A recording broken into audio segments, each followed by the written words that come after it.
saw a chart earlier which showed the internet taking off, right? And then I hear a lot of talk about setting up boxes in Romania, retail parks here, shopping centers there. And then also I think to myself, did I understand that there's not too much of a legacy issue in terms of properties there? And I'm thinking about all the properties that we've got in the UK, and I just get the impression that we're trying to transplant what's in Western Europe in Eastern Europe, and that was implicit, I think, in Demia's excellent presentation too.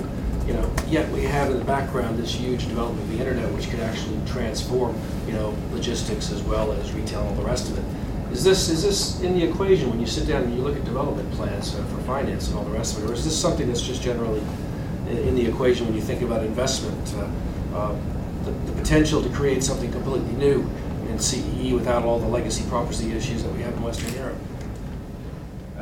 From an investment point of view, a lot of the things you're saying are part of our thinking as to why we don't do large ground-up developments.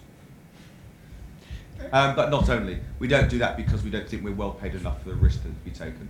Basically, whatever risks you see, I can give you another 30 risks. So we don't typically do ground-up development. It's not our game. You know, we typically buy built property. I think I saw a statistic.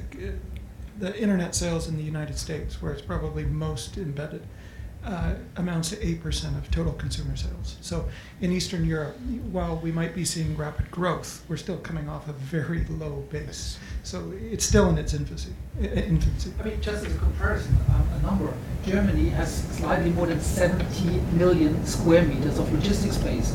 Poland has 7.5. So there's some basic work to do for there's you still worry big work to do. this. Yeah, I understand. Good. Craig, yeah. It's an evolution of the retail process. That's what's going on just now in logistics. It's basically they're looking for more efficiencies in the supply chain. It's as simple as that, and that will continue to develop. If the supply chain didn't work, the logistics business in the UK would have stopped 15 years ago. There'd be no new business, but it's constantly evolving. And I think that's probably the message to take away from today, is that sector is constantly evolving because it has to cut costs.